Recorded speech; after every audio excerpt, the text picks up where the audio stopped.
Hey y'all, Father Jim Haney from St. Paul's in the Plains in Lubbock and Texas Tech, Canterbury. I'm here with Horton the Elephant.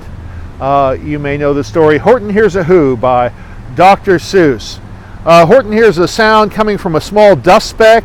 The dust speck is really like a small planet where the Whos live, and Horton with his big ears is able to hear and communicate with one of the Whos that's on that little dust speck. He puts the dust speck on a little dandelion type flower and carries it around. But everyone else thinks that Horton is out of his mind. Horton goes to absolutely great lengths to try to convince them that he really is talking to people, talking to a real person on the dust speck, and that there are many people on that dust speck that are in danger. He also goes to great lengths to try to protect them against all dangers.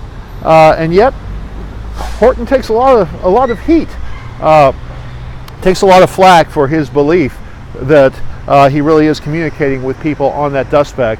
But then at the end, it turns out the other people are able to hear it finally, and they realize that there are people on that dust speck, that Horton the Elephant was not crazy, but that what he was saying was true.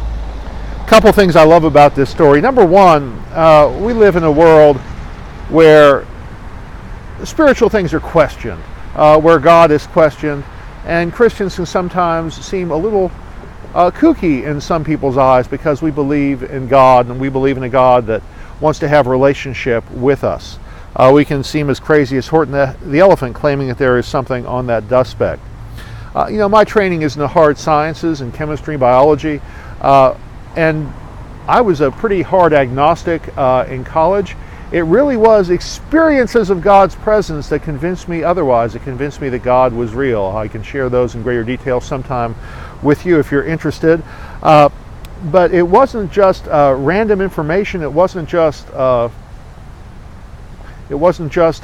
something theoretical. It really was experiences that I had over the years that have convinced me of God's presence, God's reality, and God's love. And to hold on to those things may seem as futile and silly as holding on to a small flower with a little dust speck on it, and yet I know in the deepest core of my being that God is real and that God loves us, and that is something worth defending, even though it seems strange and kooky in the world. The other thing too I like about Horton is he goes to great lengths. He's a big guy, he's an elephant after all, and yet he shows great care for the very least. Jesus says, wherever you did the least of these who are my brothers and sisters, you've done it to me. Well, Horton goes out of his way and gives up much in order to care for those who are really the very least, the tiniest of the tiny. And so I applaud Horton for that as well. With those thoughts, I will leave you and bid you farewell. Horton the Elephant and I bid you a good day. God bless.